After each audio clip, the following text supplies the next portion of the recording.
December 6ஆம் தேதி 2026 புத்தாண்டு பிறந்து ஒரு 7-8 மாதத்துக்கு அப்புறம் வரக்கூடிய ராகு அது பயிற்சி என்ன கொடுக்குதுன்னா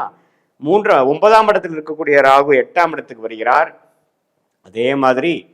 3ஆம் இடத்தில் இருக்கக்கூடிய கேது ராசிக்குள்ள வந்தாலும் 2ஆம் இடத்துக்குள்ள வந்தாலும் குருவோட சேர்கிறார். ஸோ உச்ச குருவோட ராகுவும் கேதுவும் சேர்ந்து தசை அது மாதிரி அந்த 8ஆம் இடத்துல உச்ச குருவோட ராகு கேதுகள் சேருவது பார்த்தீங்கன்னா பண விஷயத்தில் நல்ல வரக்கூடிய அமைப்புகள், நல்ல இன்வெஸ்ட்மெண்ட்ஸு, நல்ல லாபம், மறைமுகமான ஸ்டாக் மார்க்கெட், அடுத்தவங்களுடைய பணம், அது மாதிரி பல விஷயத்தில் நமக்கு லாபங்கள் வரக்கூடிய ஒரு அற்புதமான ஒரு காலகட்டமாக குறிப்பாக சொல்லணும்னா இந்த டிசம்பர் 2026க்கு அப்புறம் வரக்கூடிய அந்த ராகு கேது பயிற்சியும் அந்த ஏப்ரல் மாதம் வரைக்கும் குரு 2லயே இருக்கிறப்போ உச்சகுருவின் பார்வையில் இருக்கக்கூடிய ராகு, உச்சகுருவோட சேர்ந்து இருக்கக்கூடிய கேது,